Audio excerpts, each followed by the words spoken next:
Kalau hang ada 5 skills ni, aku jamin hang akan jadi salah seorang top programmer ataupun software developer dan banyak company yang berminat untuk ambil hang bekerja. Hai, Assalamualaikum. Kalau hang baru jumpa channel ni, nama aku Falah Zubir.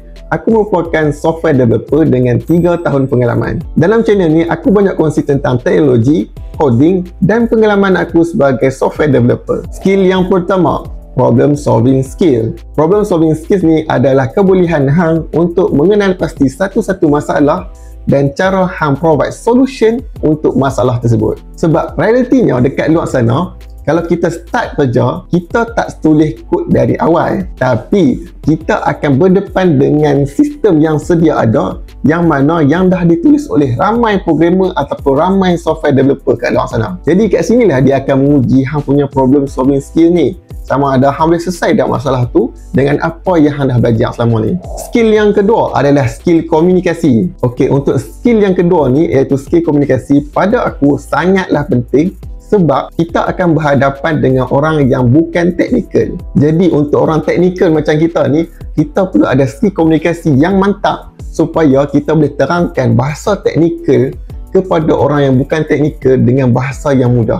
Dan skill komunikasi ni juga pada pandangan aku harus ada dekat semua orang yang bergelar software developer ataupun programmer. Jadi budak-budak introvert macam aku dah boleh kot start bergaul dengan orang luar. Skill yang ketiga adalah business sense ataupun pemahaman hang tentang business. Okey, mesti hang ingat kalau jadi software developer ni, hang kena tahu pasal programming language, nak guna IDE apa. Tak. Bukan yang tu saja yang hang kena tahu. Hang pastikan juga hang kena tahu pasal syarikat yang hang bekerja tu, macam mana bisnes dia, dan apa kaitan sistem yang ada yang tengah hang duk maintain sekarang ni dengan syarikat hang, supaya hang senang nak faham dan senang hang nak contribute dekat projek-projek yang ada dekat syarikat tersebut. Skills yang keempat adalah adaptation dengan teknologi, iaitu kemampuan hang untuk belajar teknologi baru dengan cepat. Nak tak nak, kita kena akui teknologi bergerak dengan sangat pantas. Jadi hang kena upgrade diri sendiri untuk belajar tentang teknologi baru. Contoh mudah, waktu aku belajar Laravel dulu, waktu tu Laravel 10. Sekarang Laravel dah keluar Laravel 12. Jadi nak tak nak aku kena belajar tentang Laravel 12 tu supaya aku tahu apa features yang ada, adakah dia punya features tu masih compatible dengan apa yang aku belajar sebelum ni.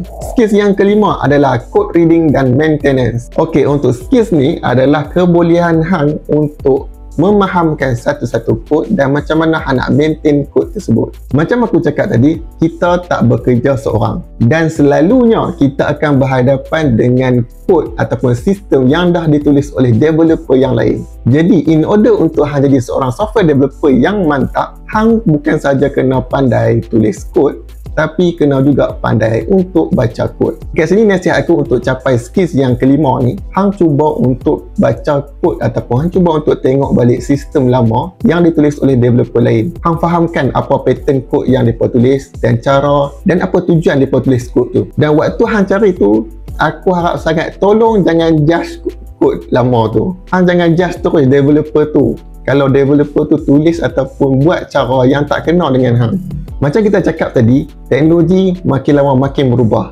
Mungkin pada waktu dia tulis kod tu sesuai untuk selesaikan masalah tersebut. Tapi waktu sekarang, kita ada solution yang berbeza untuk selesaikan masalah tu. Jadi itulah dia 5 skills yang kalau hang ada, insya-Allah hang akan jadi salah seorang top programmer ataupun software developer dekat luar sana. Baik, jadi kalau hang suka dengan video ni, jangan lupa untuk like dan terima kasih kerana menonton sampai habis. Dan kalau hang suka lagi video-video macam ni, jangan lupa juga untuk tengok video yang sebelah ni, video ni.